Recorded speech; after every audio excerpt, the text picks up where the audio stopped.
Today in this 2017 Chevrolet Equinox, we'll be having a look at and showing you how to install the Blue Ox baseplate kit with removable arms, part number BX1689. Here's what our baseplate looks like installed.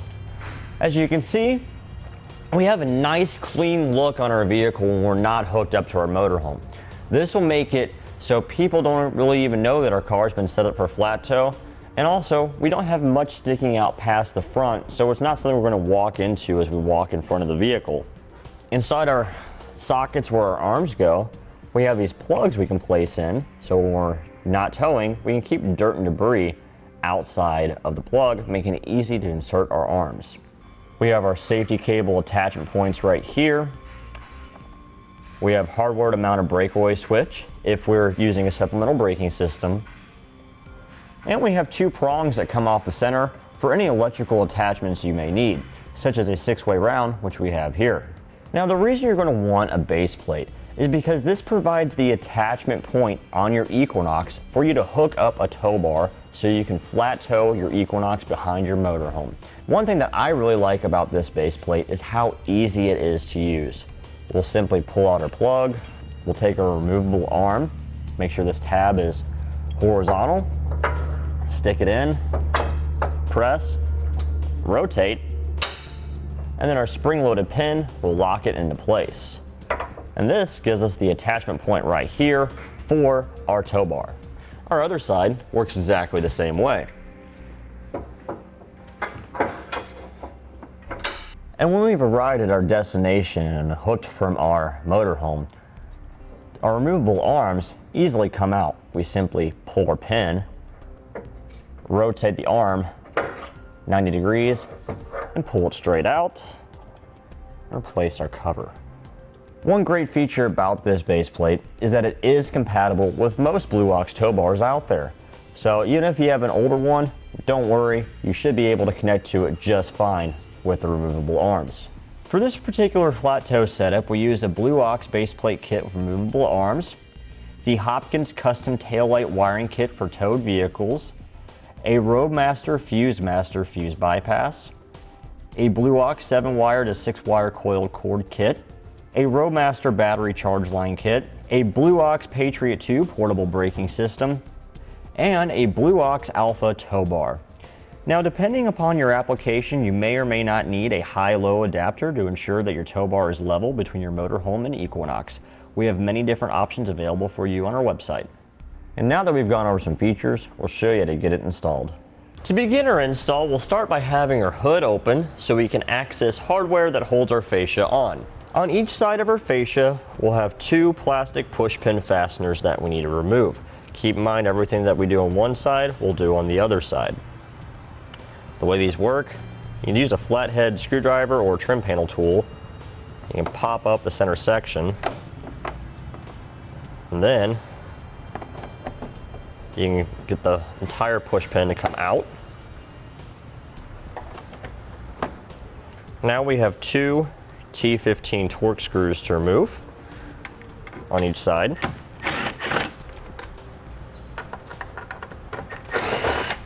Now in our wheel wells, we'll have two T15 torque screws to remove and two plastic push pin fasteners.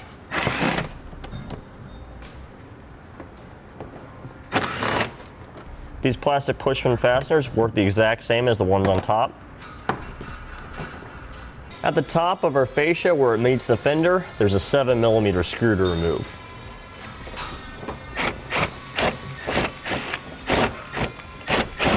And here's what the screw looks like once you have it out. Underneath on our fascia in front of our tires, we'll have two 7mm fasteners to remove.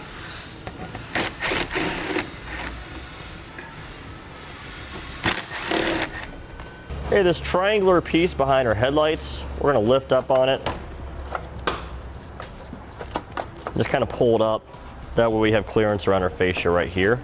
We'll do the same on both sides. Now with an extra set of hands, we're going to remove our fascia.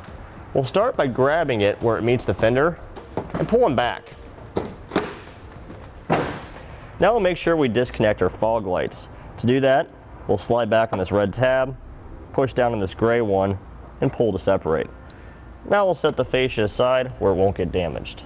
On our passenger side of the vehicle, we have this baffle for the air intake. It's held in place with two 10mm nuts. We are going to remove these nuts and remove this baffle.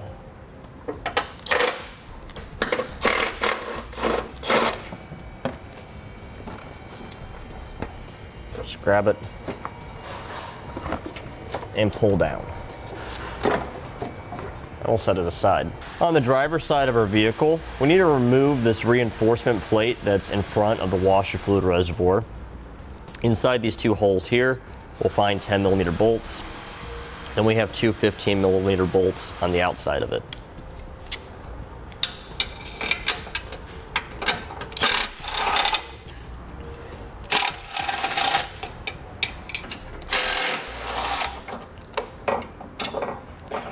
We can discard this plate, we will not reuse it. On each side of our vehicle, we have a corner of our bumper beam that needs to be trimmed off. We're going to do it flush to the bottom of the bumper beam and then flush to the side of the frame rail. So I went ahead and marked it out so you can get a general idea where you need to trim. For this, we're going to use a cutoff wheel. Just make sure you're wearing safety glasses and gloves when you're doing this because there will be a lot of sparks.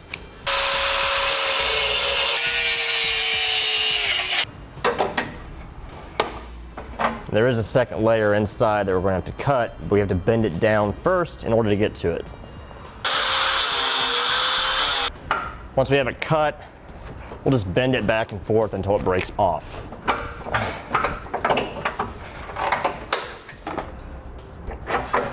We're going to take some spray paint and spray paint those edges so we don't have to worry about any rust.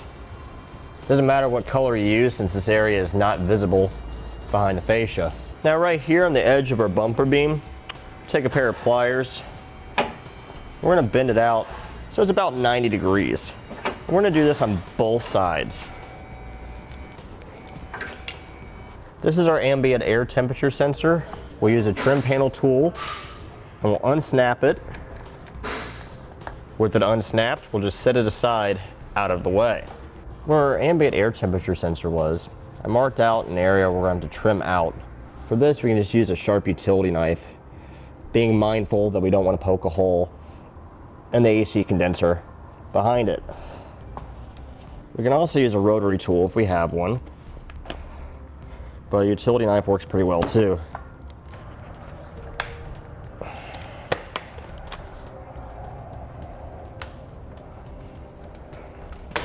On the driver's side, we'll need to trim out this section here.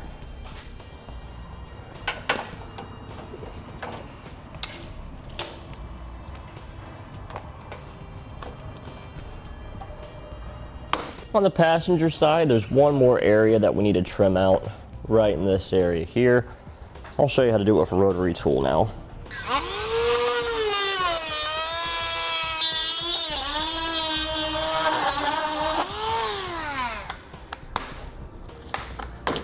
This leftover section here, we found that it's helpful to cut it all the way off in order to have clearance for the base plate. Now with the next set of hands, we'll take our base plate and we'll raise it in a position behind our bumper beam. And we'll clamp it in a position to our bumper beam just to help support the weight. Now once we have it clamped on both sides, we notice something about this particular model, which you may have to do. You may need to trim out the lower lip of the bumper around the receiver tube and the safety chain convenience links on both sides. So with that marked, we can take our base plate down and trim it out.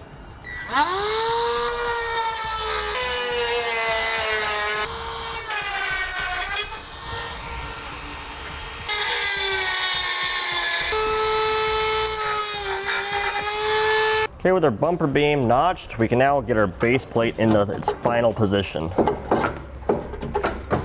You can clamp it in place, or you can use pole jacks if you have one, or a floor jack.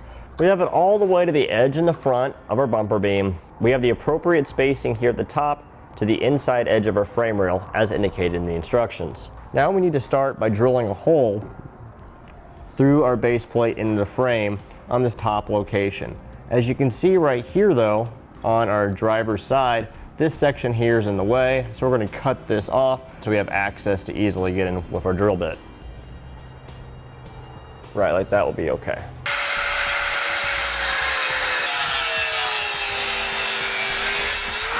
All right, now just like we've done before, the area that we cut out, we spray painted so we don't have to deal with any rust. Okay, now we're going to use our base plate as a guide, and we're going to start by drilling a hole through our frame into this top hole right here. And we'll just use the size drill bit as indicated in the instructions. Now we'll take one of our handle nuts, put a slight bend in it, and we'll go through this hole here in the bottom of our frame rail until the flat spot here lines up with the hole that we drilled. Okay, we have it lined up. Now we'll take one of our longer 3/8 bolts. We have a lock washer on it and a flat washer, and we're going to make sure that we put red Loctite on it, which we have available on our website. And from this point forward, every bolt that we use will get red Loctite on it. Now we'll just thread that bolt into the handle nut. Okay, now we'll tighten down that bolt. And we'll torque it to the amount specified in the instructions.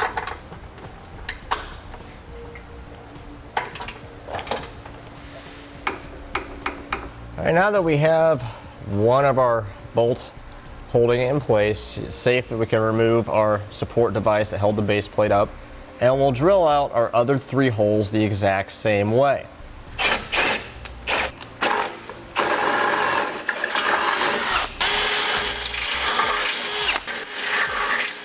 Okay, now we're going to do our bottom hole. This one's a little bit different. We'll take our shorter bolt and we'll stick it through. Okay, you can see where our bolt comes through this channel right here. Place a lock washer on it, and then we'll thread on a nylon lock nut. And we'll tighten it down, and we'll torque it.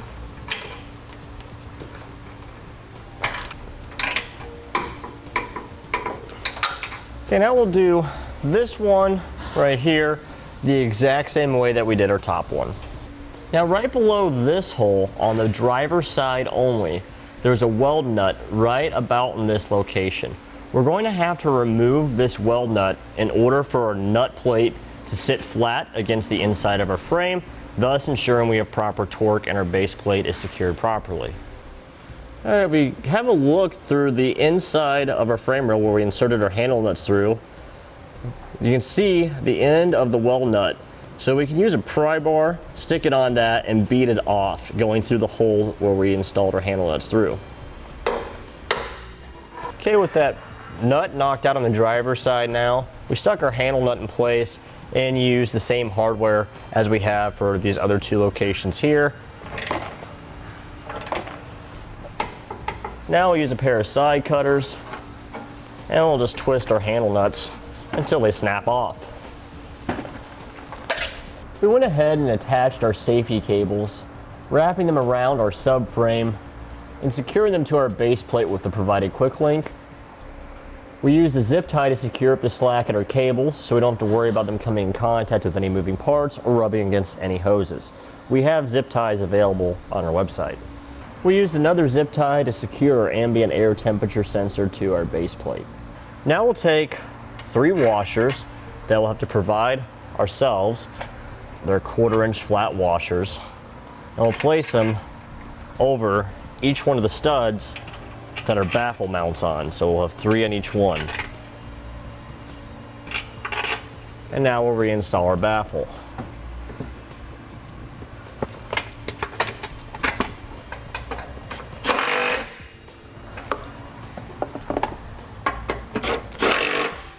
Now, before we put our fascia back on, this is a good opportunity to mount a breakaway switch as well if you're using a supplemental braking system. Okay, on the back side of our fascia, we've marked out a few areas where we need to trim on each side. So we have this opening here we need to trim out a little bit, and the styrofoam block next to this tab, we need to trim that as well. I'm going to use a rotary tool to do this. You can also use a very sharp utility knife.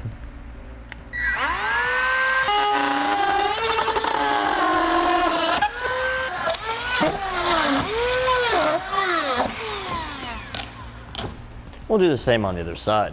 On the passenger side, we found out we need to trim out a little bit more of this area right here, and then a little bit right here, and remove this hook.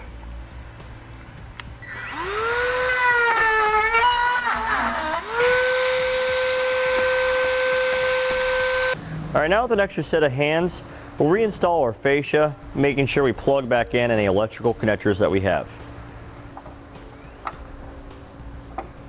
We need to use a plastic trim panel tool to help pry up on it.